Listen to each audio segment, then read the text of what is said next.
that he did. Channel 7 for all of them. Channel 7, 7. What is They're that going to thing tell on you the why train? it's bad. Breaking news in South LA, I'm Michelle Tuzzi in for Ellen Leva. I'm David Donut. This is Eyewitness News at 4 o'clock. Bill Thomas is live over the breaking news, a double deadly shooting. Bill.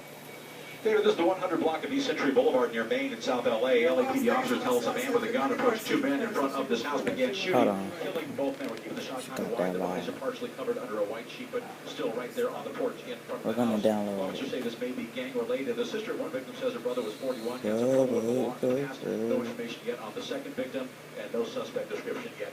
Now we'll keep you updated on this, but more on the story on the ground. Here's Sid Garcia.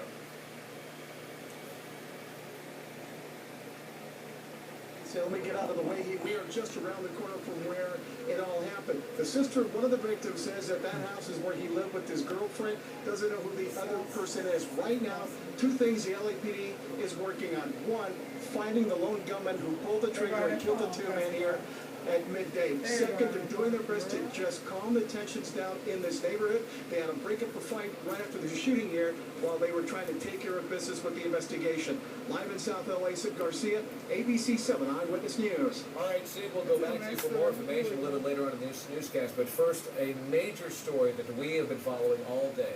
The murder of a TV news reporter and photographer as they were going live on the air. Reporter Allison Parker and cameraman Adam Ward were doing a report for a morning show on WDVJ in Roanoke, Virginia, when they were shot and killed. We're not showing it to you. We will show you what was seen, at least partially what was seen on the air. Police say the gunman was a former colleague, Vester Flanagan, who had been fired from the same station in 2013 and reportedly had been escorted from the building by police. Flanagan, who also went by the name Bryce Williams, later shot himself and killed himself. For more on today's shooting, Kenneth Moton in Moneta, Virginia. Right now, police are still on this very active scene behind me here inside the Bridgewater Plaza, 25 miles outside of Roanoke, Virginia. The motive is still under investigation for this shooting, but we know that local authorities and also federal authorities are combing through a 23-page manifesto the suspected shooter sent to ABC News after the deadly shootings. It was supposed to be a light morning assignment. WDBJ reporter Allison Parker in front of the camera, photojournalist Adam Ward behind it. Live over here in Roanoke, Virginia, when a gunman opened fire. 24-year-old Parker and 27-year-old Ward were killed as their colleagues and viewers watched on TV. People behind us in the newsroom crying. Vicky Gardner, the woman they were interviewing, seriously injured. Police quickly zeroed in on former WDBJ reporter Vester Flanagan, a.k.a. Bryce Williams. A Virginia state trooper spotted Flanagan and chased him before he crashed. The man later died at the hospital from a self-inflicted gunshot wound. In an eerie twist, Flanagan had called ABC News and faxed in a letter explaining the Charleston church shooting was his tipping point. And our investigators now have a copy of it, and its use in the course of this investigation will be continuing. Parker's boyfriend, a WDBJ anchor, tweeted, "We were very much in love. We just moved in together. I am numb." Ward was engaged to marry a producer who was in the station's control room when the shots were fired. Today, her colleagues were going to celebrate her new job before the two moved away to start a new life together.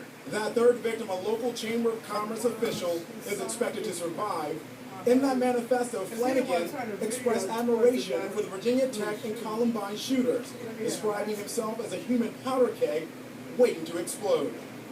Kenneth Moten, ABC News, Moneta, Virginia. Kenneth, thank you. And as Kenneth mentioned, Allison Parker was dating one of the anchors at that station, Chris Hurst. He spoke briefly this afternoon.